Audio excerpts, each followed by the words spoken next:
Bismillahirrahmanirrahim. Assalamualaikum warahmatullahi wabarakatuh. Perkenalkan, nama saya Ahyarul Ihsan, NIM 220049, program studi manajemen kelas RC1 semester 3, MK Komunikasi Bisnis, dosen pengampu Bapak Muhammad Teguh Setiadi, SE, MM, CTMP, CMC, CPGAM, CPLM, CIB.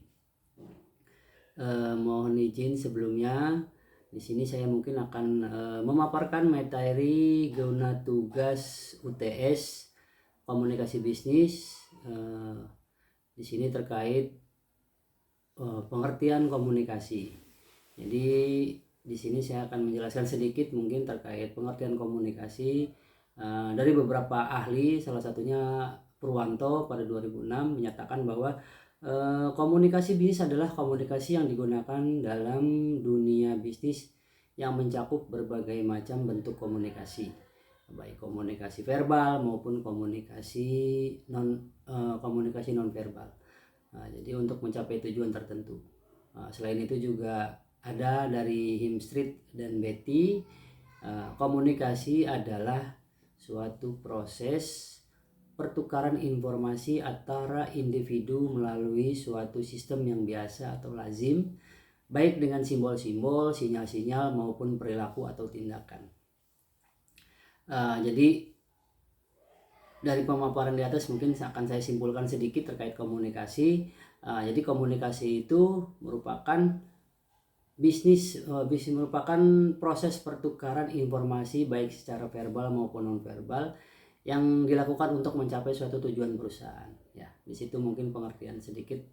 Lanjut kita ke bentuk-bentuk komunikasi bisnis. Di sini bentuk komunikasi bisnis itu salah satunya komunikasi verbal. Bisa contohnya mungkin menulis atau mendengarkan dan membaca. Terus ada komunikasi nonverbal. Di sini merupakan bentuk komunikasi yang paling mendasar ya. Yang nonverbal ini dalam komunikasi bisnis. Pada umumnya komunikasi nonverbal memiliki sifat yang kurang terstruktur karena sifatnya spontan sehingga sulit untuk dipelajari. Jadi contohnya kayak gini, memahami penggunaan bahasa isyarat, ekspresi wajah, gerakan tubuh, intonasi dan mungkin lain-lainnya. Terus ada komunikasi elektronik. Nah ini mungkin yang tahun-tahun, bukan tahun digital sih, sudah modernisasi seperti zaman-zaman sekarang ya. Komunikasi elektronik itu banyak sekali lah, contohnya ada salah satunya mungkin email, IG atau apapun itu lah, banyak lah plafon sekarang banyak, WA salah satunya ya mungkin itu. Terus next kita akan unsur-unsur dan tujuan komunikasi bisnis. Adapun unsur-unsur komunikasi bisnis adalah mungkin salah satunya terdapat tujuan, terus ada pertukaran. Jadi setiap komunikasi itu melibatkan setidaknya ya minimal 2 orang lah. Terus juga ada berisi informasi atau berisi gagasan, berisi opini atau instruksi. Mungkin ini adalah salah satu pesan yang terdapat dalam komunikasi, di mana bentuk yang beragam tergantung situasi, kondisi dan tujuan. Nextnya itu mungkin poin dari unsur dan tujuannya. Adapun unsur-unsurnya yang keempat mungkin memanfaatkan saluran personal atau impersonal. Jadi setiap komunikasi dapat dilakukan dengan bertatap muka, memanfaatkan media khusus atau media massa jika ingin menjangkau banyak orang. Contohnya kayak perkuliahan kita sekarang yang sistemnya daring, walaupun beda kota atau beda negara atau beda posisi tempat kita domisili, semuanya tercakup dengan komunikasi yang ditunjang dengan digital ya. Terus untuk yang selanjutnya mungkin unsur-unsurnya di sini ada memakai tombol atau sinyal. Maksudnya adalah metode alat atau alat yang digunakan untuk berkomunikasi sehingga dapat dimengerti oleh penerima pesan. Yang terakhir, pencapaian target atau tujuan organisasi, di mana tujuan tersebut telah ditetapkan sebelumnya oleh manajemen ya, oleh suatu perusahaan lah. Nah, di sini ada tujuan komunikasi bisnis meliputi 1, memberikan informasi atau informing. Yang kedua, melakukan persuasi atau persuading. Kedua dari sebuah komunikasi. Yang terakhir mungkin melakukan kolaborasi. Nah, di sini juga saya akan jelaskan sedikit terkait jenis jenis komunikasi bisnis. Mungkin terdapat 5 jenis komunikasi bisnis yang tentu sangat penting untuk dipelajari. Agar lebih memahami setiap jenis komunikasi, maka akan dibahas contohnya dari masing-masing komunikasi tersebut ya. Salah satunya mungkin komunikasi internal yang sifatnya ya internal, hanya orang-orang yang berkecimpungan atau orang-orang yang bekerja dalam suatu bidang atau suatu perusahaan itu sendiri. Terus ada komunikasi vertikal. Jadi komunikasi vertikal ini biasanya dilakukan antar tingkat lah ya. Contohnya komunikasi yang dilakukan antara direksi tanpa melibatkan bawahan ya, mungkin staf di atasnya karyawan lah ya. Terus untuk selanjutnya itu ada komunikasi dari atasan pada bawahan. Nah, komunikasi ini merupakan salah satu jenis komunikasi bisnis yang sangat penting, di mana komunikasi ini dilakukan oleh seorang pimpinan kepada karyawan. Bentuk komunikasi ini biasanya dilakukan secara umum ya, karena mungkin secara nangkep mungkin kita bilangnya ya instruksi pimpinan ya, atau arahan dari pimpinan lah gitu. Terus ada komunikasi dari bawahan ke atas. Mungkin kalau ini nggak begitu penting karena kita dari bawahan ke atas ya paling sebatas hanya daily report, hanya laporan-laporan biasa yang mungkin setiap hari rutinitas di satu perusahaan yang disampaikan dari staf atau bawahan ke manajer atau lain yang lebih di atas ya. Mungkin itulah yang daily rutinitas sehari-hari dalam suatu perusahaan. Yang terakhir mungkin ada komunikasi horizontal. Di sini dilakukan pada tingkatan atau jabatan yang sama.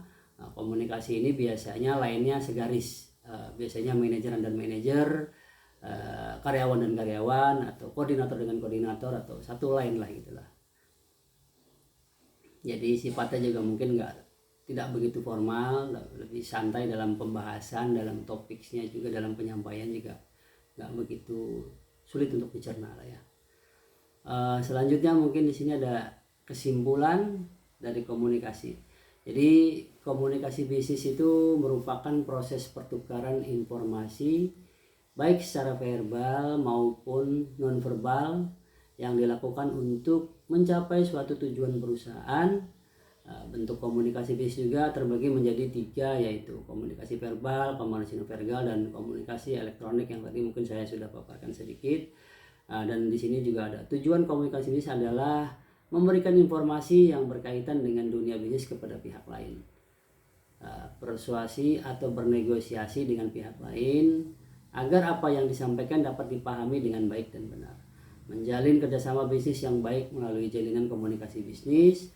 Mempelajari komunikasi bisnis tidak hanya untuk berkomunikasi dengan baik, tapi melainkan dengan mempelajari dan memahami komunikasi bisnis tersebut, diharapkan kita dapat membantu tercapainya suatu tujuan dalam suatu perusahaan atau dalam suatu organisasi atau suatu komunitas. Jadi penerapan komunikasi yang baik dalam kehidupan sehari-hari, mengetahui proses penyampaian informasi yang baik dan mudah dipahami oleh audiens. Jadi komunikasi bisnis juga dapat menjadi salah satu skill yang mungkin menguntungkan, karena dengan menguasai komunikasi bisnis dapat membantu membina hubungan baik berjangka panjang ya antara perusahaan satu dengan perusahaan lainnya. Karena komunikasi kita berjalan baik, insya Allah kedepannya juga ada urusan-urusan apapun pasti akan mudah kita untuk lobby-lobbynya lah istilahnya kalau bahasa sekarang ya. Jadi kesempatan untuk mempengaruhi percakapan, peningkatan produktivitas dalam bekerja di perusahaan. Demikian yang dapat saya paparkan sebagai tugas UTS mata kuliah komunikasi bisnis. Tentunya saya menyadari atas segala kekurangan apa yang sudah saya sampaikan tadi. Maka dari itu saya berharap Bapak Muhammad Teguh Setiadi selaku dosen pengampu selalu berkenan memberikan arahan dan saran dan masukan yang membangun untuk mahasiswa dan mahasiswi. Ya mungkin sekian dari saya, kurang lebihnya saya mengucapkan mohon maaf. Terima kasih. Wabillahi taufiq wal hidayah. Wassalamualaikum warahmatullahi wabarakatuh.